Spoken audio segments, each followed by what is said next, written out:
Le miel de Manuka est célèbre pour sa richesse en méthylglyoxal, connu sous le nom de MgO. Différents types de miel de Manuka varient selon leur teneur en MgO. Il est largement admis que plus la concentration de MgO est élevée, plus les bienfaits du miel de Manuka pour le corps sont grands. Mais est-ce vrai? La hausse du prix du miel de Manuka avec l'augmentation de la concentration de méthylglyoxal indique-t-elle qu'il est meilleur et plus bénéfique pour le corps, comme beaucoup le suggèrent? Le MgO est-il vraiment sûr ou s'agit-il en fait d'une substance toxique? Rejoignez le docteur Jamil Al-Qudsi dans cet épisode passionnant.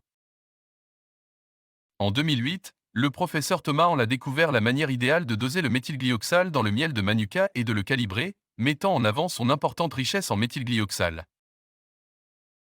Cette étude confirme que ce miel est le plus riche en méthylglyoxal, avec une concentration au moins 100 fois supérieure à tout autre type de miel au monde. En 2008, le docteur Thomas en a établi un système de classification du miel de Manuka basé sur la concentration de méthylglyoxal qu'il contient.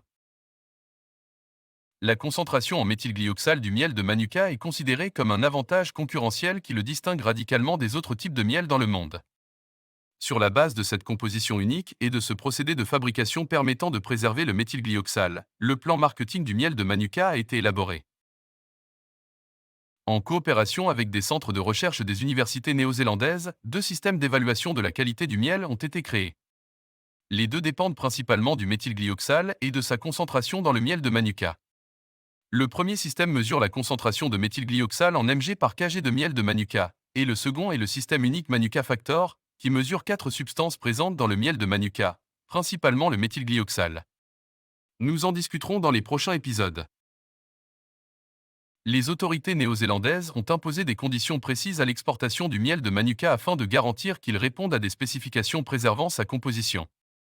Cela nécessite un système de qualité industrielle qui préserve les composants du miel à chaque étape de sa production. L'avantage concurrentiel stratégique réside dans sa teneur en méthylglyoxal et dans la préservation de cette substance pendant le processus de fabrication et de conditionnement. Il a fallu moins de 2 ans depuis la découverte de la méthode de classification du méthylglyoxal dans le miel de Manuka en 2008 pour que l'idée se répande comme une traînée de poudre.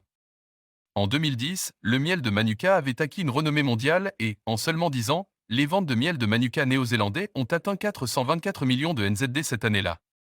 Les exportations de miel de Manuka de la Nouvelle-Zélande devraient augmenter à un taux annuel de 5,9% jusqu'en 2028. L'idée du méthylglyoxal dans le miel de Manuka s'est répandue comme une traînée de poudre, gagnant une reconnaissance mondiale en 2010. En seulement une décennie, les ventes du miel de Manuka de Nouvelle-Zélande ont augmenté pour atteindre 424 millions de dollars néo-zélandais cette année-là. Les ventes de miel de Manuka exportées par la Nouvelle-Zélande continuent d'augmenter, avec un taux annuel atteignant 5,9% jusqu'en 2028. La découverte de méthylglyoxal dans le miel de Manuka a constitué l'avantage concurrentiel stratégique sur lequel s'est construite la commercialisation du miel de Manuka, et sur laquelle des réglementations, des contrôles et des conditions d'exportation ont été établis. Mais la concentration accrue de méthylglyoxal dans le miel est-elle considérée comme sans danger pour la santé? Y a-t-il des complications ou des effets secondaires qui pourraient résulter de l'introduction de cette substance dans l'organisme? Restez à l'écoute des prochains épisodes car ils recèlent de nombreux secrets.